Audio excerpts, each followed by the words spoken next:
Sometimes we find ourselves amidst storms because of disobedience to God, and other times we find ourselves amidst storms because of obedience to God.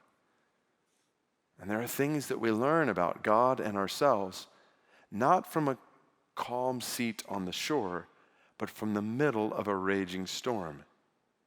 There are things we need to learn about God and ourselves in the calm, and there are things we need to learn about God and ourselves in the storm. So, leaving the crowd, they took him with them in the boat just as he was, and other boats were with him. So if you picture the scene at dusk, the boat sets sail into the Sea of Galilee. So this is actually a picture of that sea. You'll notice it is surrounded by mountains. It's actually situated 600 feet below sea level, and then it's surrounded by mountains thousands of feet above sea level, making it like a bowl. And the sea spans over 100 square miles. And Matthew and Luke both tell the same story, but Mark is the only one who adds that other boats went out as well. So this story didn't just involve Jesus and his disciples. So they set out on the water, and they did not have a Weather Channel app or AccuWeather to tell them anything that was coming. And Mark writes, a great windstorm arose, and the waves were breaking into the boat so that the boat was already filling.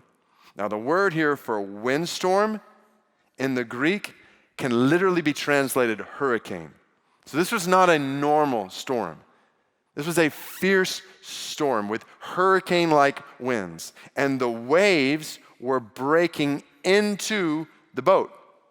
So just imagine being on this boat, wooden boat, and seeing these kinds of waves surrounding you.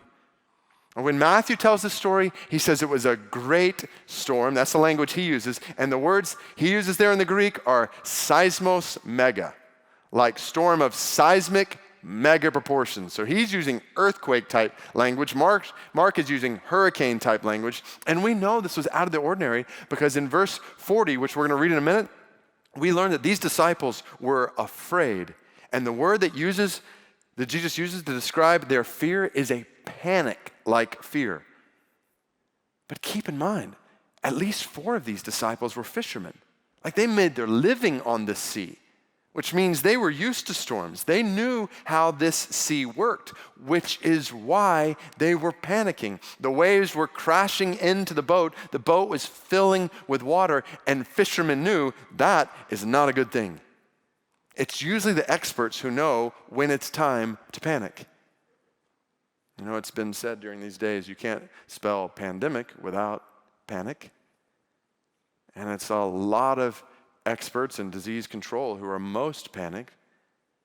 Like we're surrounded right now by warnings of what could happen next if we don't do this or that. But here, even as serious as this storm is in Mark 4, I don't think that's the main problem that Mark is pointing out. The main problem actually comes in the next verse. Listen to what Mark tells us about Jesus. But he was in the stern, asleep on the cushion. Now, that tells us that Jesus was really tired. I'll be honest, there have been a few nights over recent days where I haven't slept. Just working through the night on different things related to all of this.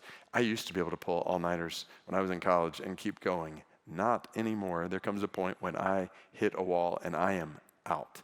Right? I think about a flight I took just a little while back where there was this guy sitting right behind me, and by the time I got on the plane, he was already cashed out on the window. And then we landed, everybody starts getting off. I turn around, dude is still cashed out. It's like, do we wake him up? Everybody's kind of looking at each other. We're like, I don't know, he looks pretty tired. So Jesus is obviously tired. But here's the problem. Listen to the disciples. Here's Jesus asleep on the cushion, and they woke him and said to him, Teacher, do you not care that we are perishing? Now the word there for perishing is literally being destroyed. Like we're dying here. We're literally about to die, and you're asleep. And that is the problem in this story. The disciples were afraid, they're panicking, and it seems like Jesus does not care for them.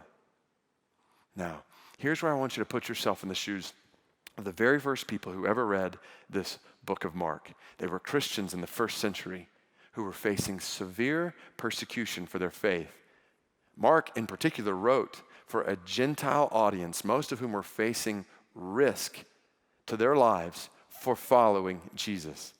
Many of them were afraid or panicking about what the Roman emperor was going to do next. Things seemed out of control, constantly developing every day, and many of them were tempted to think in the middle of it all, does Jesus even care about us? Like, why is this happening to my family? Why is this happening around me? Where is Jesus right now? Almost like a Psalm 10 like question, why, O Lord, do you hide yourself in times of trouble? Where are you? Psalm 44, verse 23, amidst distress, the psalmist cries, awake, why are you sleeping, O Lord? Verse 26, rise up, come to our help. You know, there are all kinds of people outside the church who ask during days like this, where is God? But let's be honest, there are times when those of us inside the church wonder, God, what are you doing? Where are you in this? Like, don't you care? Won't you stop this pandemic? Like, we're dying here. You know, it's interesting. The only time in all the Gospels that we're specifically told about Jesus sleeping is right here in the middle of a storm. Apparently, he was not panicked. And the next verse helps us understand why. Verse 39, and he awoke and rebuked the wind and said to the sea, peace, be still.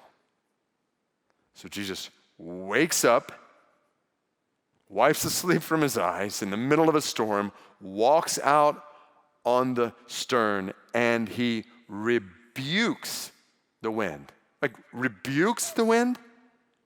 You rebuke someone, not something. Likewise, you speak, say things to someone, not something. But Jesus is talking here to nature like he knows it. And not just like he knows it, but like he has authority over it. Peace, he says, exclamation point. Be still, exclamation point. The original language is two words in the Greek, and it's literally like, shut your mouth. And keep it shut. And it does.